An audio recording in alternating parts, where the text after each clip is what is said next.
إن الحمد لله نحمده ونستعينه ونستغفره ونعوذ بالله من شرور أنفسنا ومن سيئات أعمالنا من يهده الله فلا مضل له ومن يضلل فلا هادي له وأشهد أن لا إله إلا الله وحده لا شريك له وأشهد أن محمدا عبده ورسوله يا أيها الذين آمنوا اتقوا الله حق تقاته ولا تموتن إلا وأنتم مسلمون يا أيها الناس اتقوا ربكم الذي خلقكم من نفس واحدة وخلق منها زوجها وبث منهما رجالا كثيرا ونساء واتقوا الله الذي تساءلون به والأرحام إن الله كان عليكم رقيبا يا أيها الذين آمنوا اتقوا الله وقولوا قولا سديدا يصلح لكم أعمالكم ويغفر لكم ذنوبكم ومن يطع الله ورسوله فقد فاز فوزا عظيما أما بعد فإن أصدق الحديث كتاب الله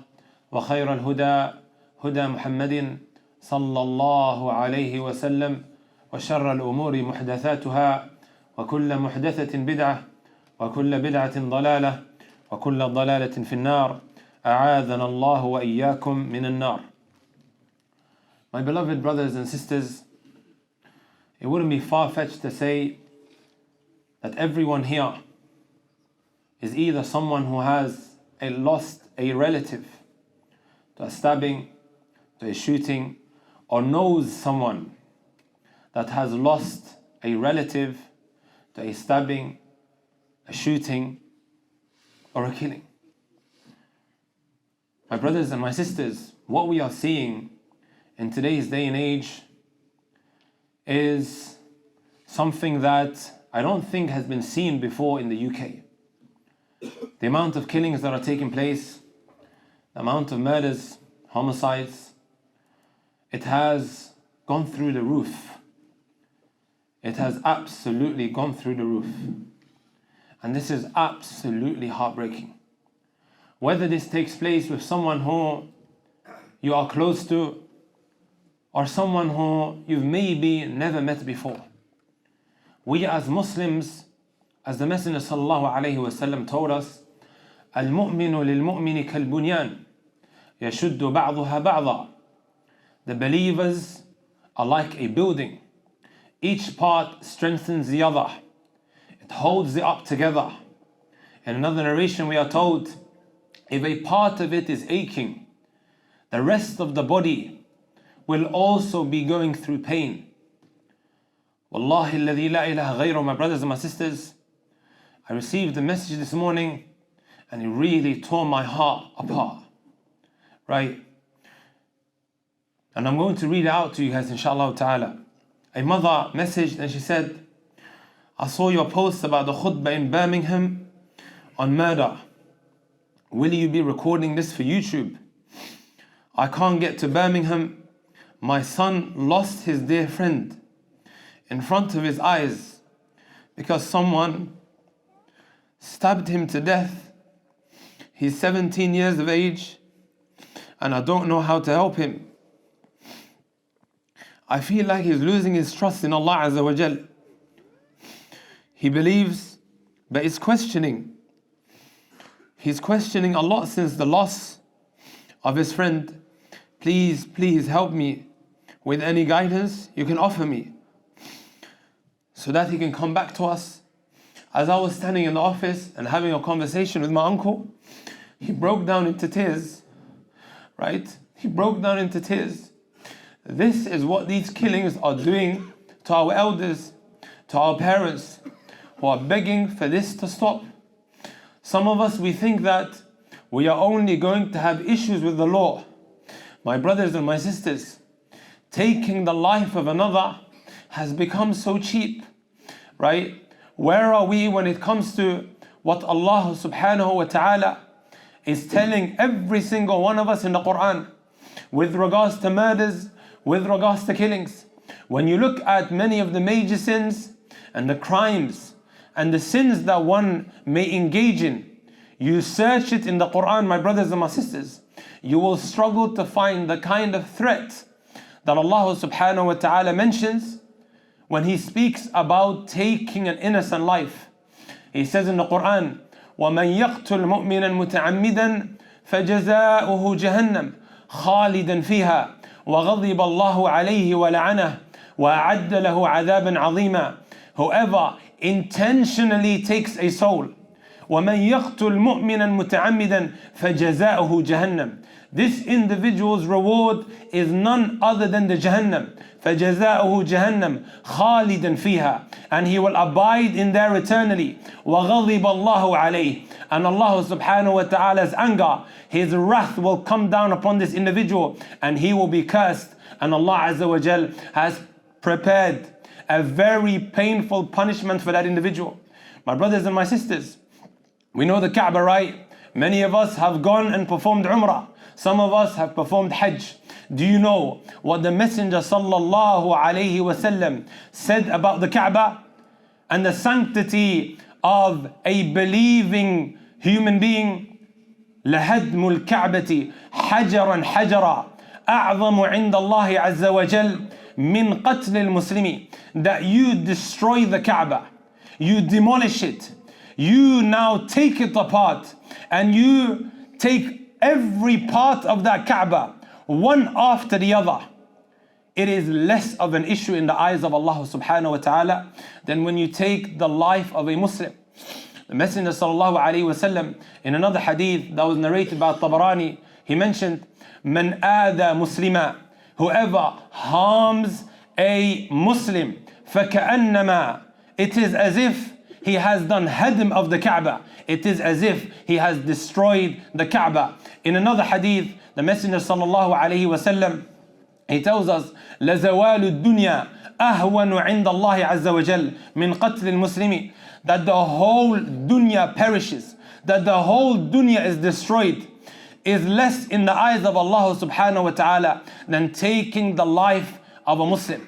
My brothers and my sisters, I want you all to really just picture this. Would you in your right mind go to the Kaaba and decide to maybe kick it, to decide maybe to hammer into it? Would you even think about punching the house of Allah subhanahu wa ta'ala? This Kaaba, when you see it, my brothers and my sisters, it humbles you. A lot of us, we recently saw this very well-known famous rapper who went to perform Umrah and he broke down upon seeing the Kaaba. I have taken drug dealers to the Kaaba, the house of Allah subhanahu wa ta'ala.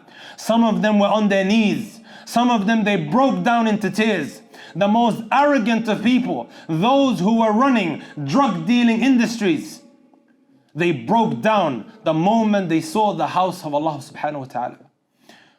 We are being told that the sanctity of a Muslim is far greater than anything that we see.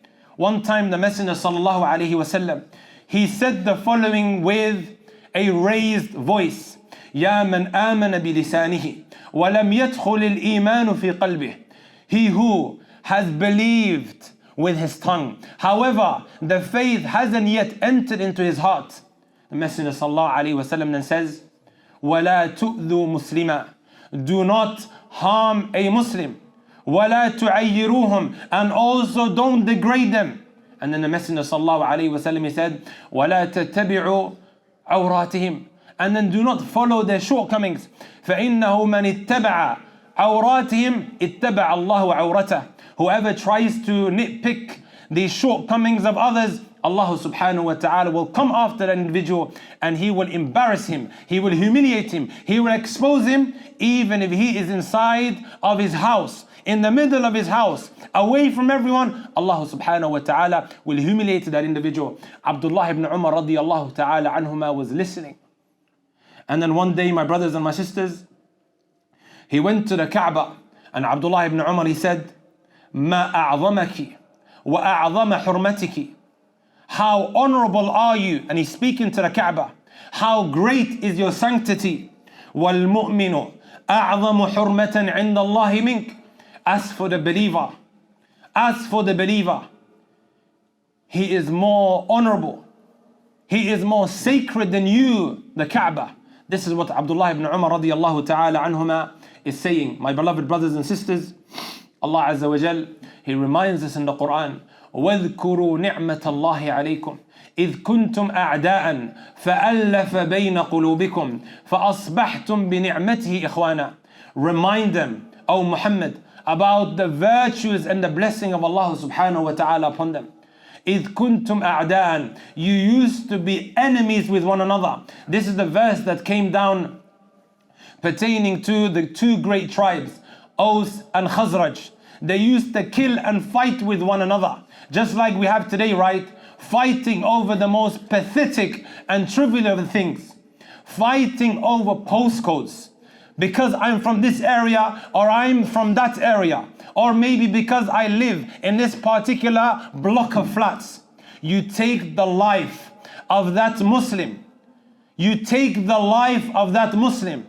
Is not just the law that you are up against. You are up against the law of Allah subhanahu wa ta'ala. You went out to stab him. Even if you die, the Messenger sallallahu alayhi wa sallam, he tells us the following: إِذَا الْتَقَى الْمُسْلِمَانِ بِسَيْفَيْهِمَا فَالْقَاتِلُ وَالْمَقْتُولُ فِي النَّارِ.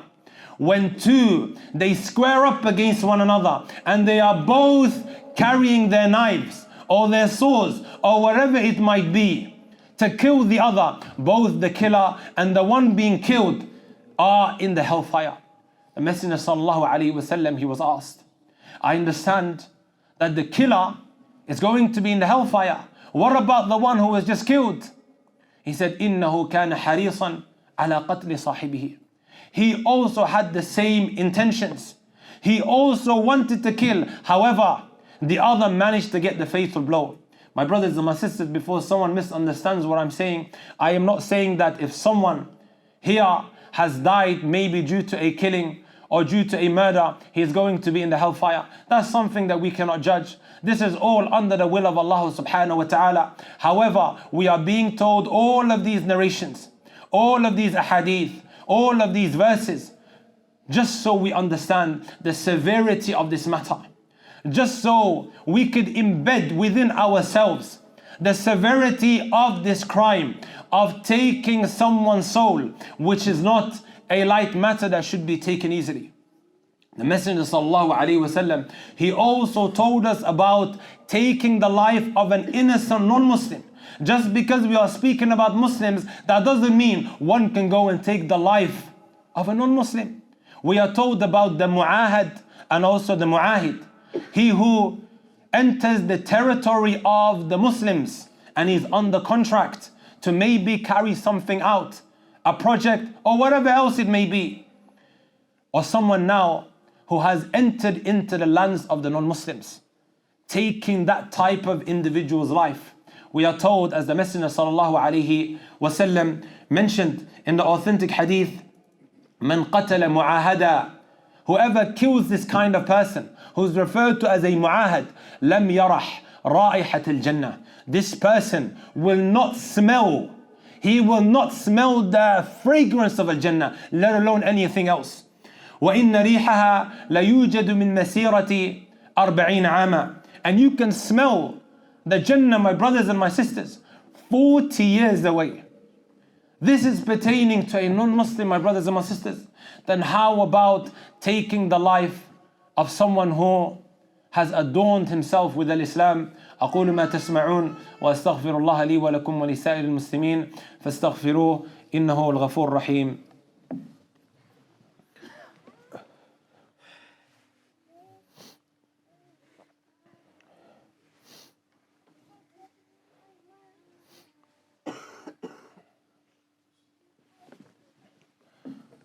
الحمد لله وكفى والصلاة والسلام على النبي المصطفى المجتبى. My beloved brothers and sisters, in order for us to solve the problem, we have to try and identify the solution. What is it that may cause us from time to time to have the urge to take someone's life? Right? Earlier we mentioned this very, very serious hadith. When two Muslims, they square up against one another. Right? Each one of them wants to take the life of the other. فَالْقَاتِلْ وَالْمَقْتُولُ فِي النَّارِ. Both the killer and the one who killed, they are going to be in the hellfire. So he was asked, why the one who was killed? إِنَّهُ كَانَ حَرِيصًا على قتل صاحبه. He was eager to kill the one that he squared up to. He also wanted to commit the crime. And we know the famous hadith, right? إنما الأعمال بالنيات, right? One's actions are judged based on his intentions. Every single one of us have memorized this hadith. He wanted to do the exact same thing as well. You pick up that knife, you pick up that weapon to take that person's life, just so you understand where you are heading. What is it that causes us to at times have this urge to commit this kind of crime? Because we will not be able to solve this problem if we can't identify why this is actually making us want to do this particular crime. Right? The first point that I have written down, my brothers and my sisters, are these music videos, right? Who constantly glorify, venerate, popularize stabbings and shootings, acting as if they are that type of person when in reality they don't live that kind of life. Who's the victim in all of this? Us who are listening to them, trying to be like them, behaving and conducting ourselves in that particular manner. Right?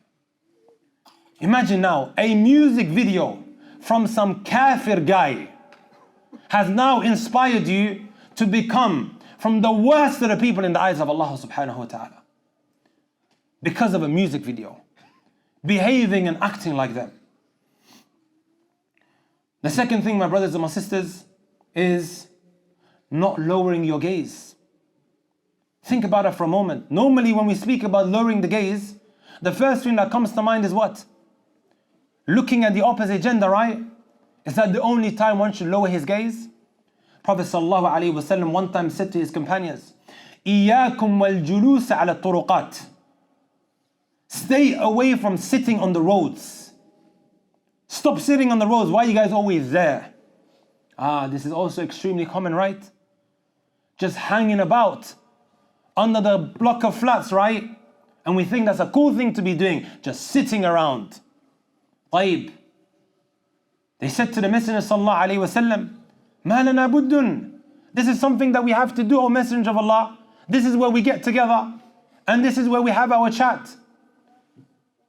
The Messenger sallallahu alaihi wasallam said, right, if it's a must now, then do the following. أَعْطُوا الطَّرِيقَ حَقَّهُ.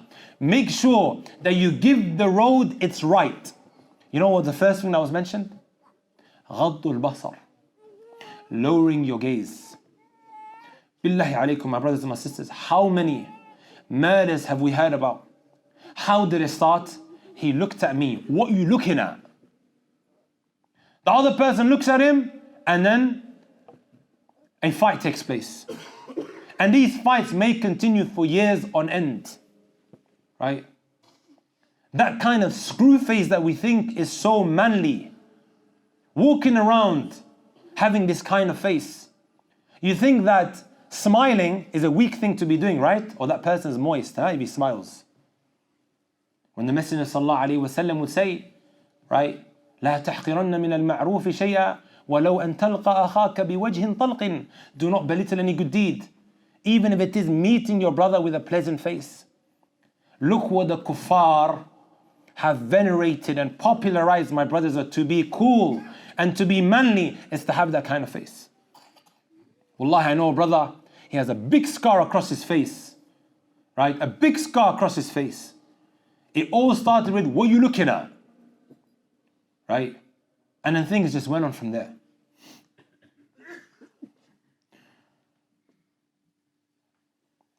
Number 3, my brothers and my sisters, retaliation. Right? Again, that which has been so glorified in our hearts and made to be such a high status thing, right? To retaliate. When sometimes the better option may just be put your head down and just keep it moving. Someone that you don't know, right, looked at you and you can see this individual is trying to instigate a problem. And what it could lead to and what could end up happening, right? I have a lecture that I gave on my YouTube channel, my brothers and my sisters, called 7 Steps to Control Your Anger we won't have the opportunity to go through all of this. And I gave an example of a companion who ended up killing another. You know why? He said, oh, the anger got the better of me. I got angry. Right? And they are 7 prophetic steps in how to deal with one's anger. One bad move, my brothers and my sisters, we could be spending what? How many years in prison? 30 years, 40 years. And it all started with what? I couldn't control my anger. He looked at me and he shouldn't have looked at me and I retaliated. Right? My brothers and my sisters, I want you guys to really take this away. If you didn't take anything away from the khutbah other than this one point, how many a time do we put our lives on the line for our friends? Right? Just so what? They could think good of us. Just so they could say positive things about us, right? Or you could have a particular reputation in the area. You know what I've witnessed with my own 2 eyes? Individuals burying their friend that has just been stabbed or just been shot. As soon as they've buried him, they are sitting in Pepe's, eating chicken and rice, lemon and herb flavor. Wallahi alladhi la ilaha ghayruh. They are sitting in Pepe's and you know what they're speaking about? Oh, which football game is on next? Al-Qurtubi rahmatullahi alayhi in his kitab Al-Tadhkirah, he has a whole chapter speaking about how the following is just bound to happen. As soon as you die, your relatives will just forget about you. Right? Couple of days go by, they will live their lives as if you never existed. أصبحت نسيا منسيا. Forgotten. He has a whole chapter. And this is just bound to happen. And when you get thrown into prison, my brothers and my sisters, for a couple of days they write on Twitter, right? On Facebook, hit the road soon.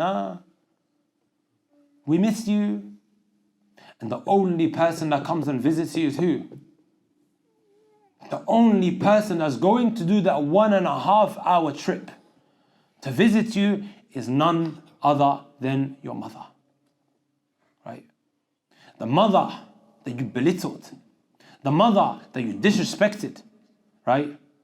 The mother that you ridiculed. That you took very unseriously, right?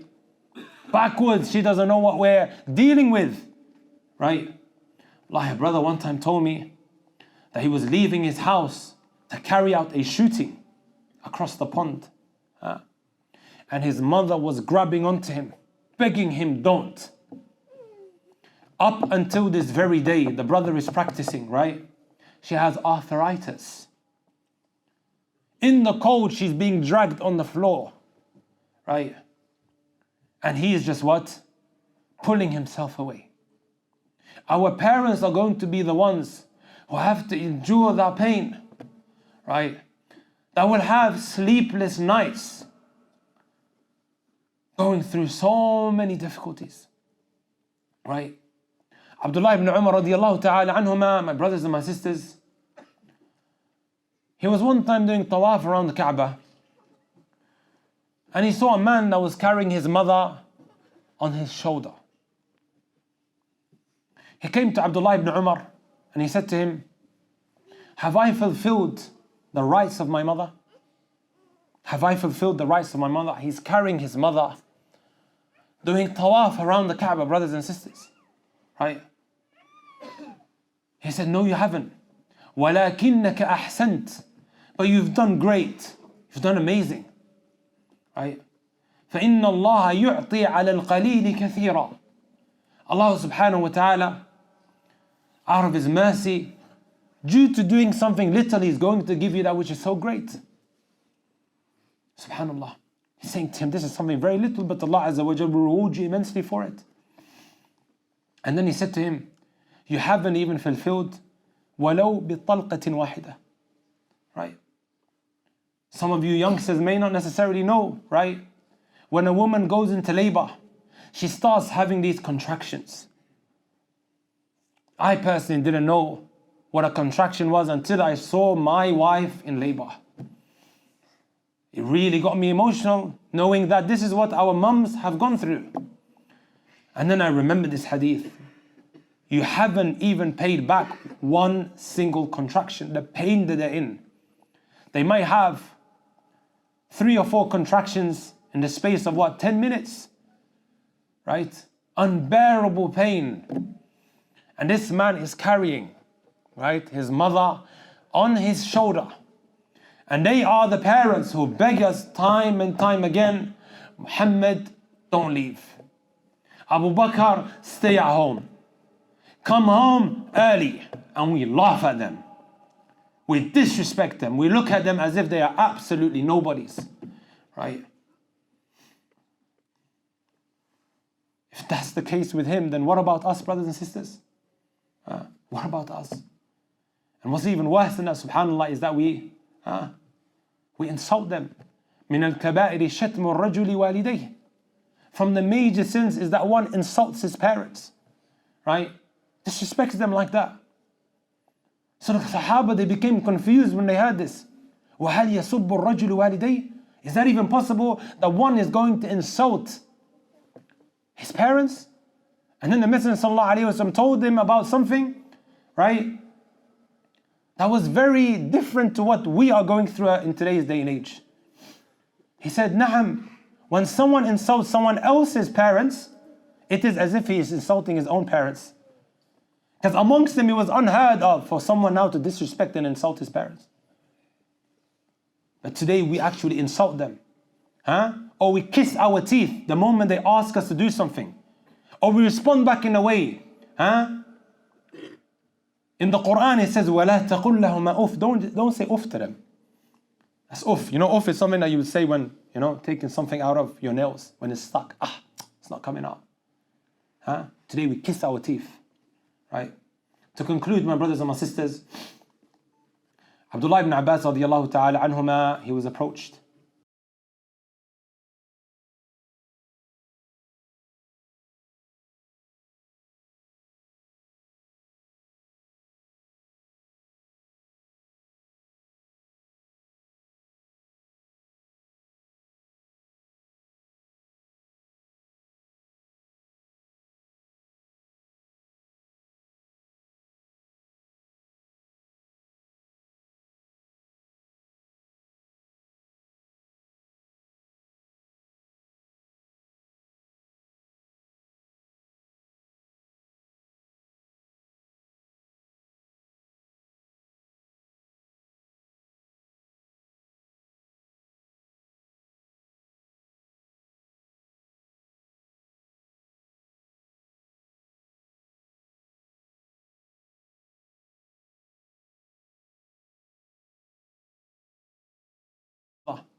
Right? He said, Inni la a'lamu. I don't know of anyone. Or should I say, I don't know of any action that brings you more closer to Allah Azza wa Jal than being dutiful to your mother. Right? I don't have anything like that. This is why you tend to see, my brothers and my sisters, right? We go through so much misery in our lives, maybe because of our relationships with our mothers and our fathers. It could be one dua that they make which opens so many doors for you that you may have thought would never be opened. And it could be one dua that they make against you. Even if they don't utter it because of how bad they feel in how you're treating them, wallahi, your whole life ends up going downhill. So be extra careful with how you deal with your parents. There will come once upon a time, right? Or there will come one day when you will miss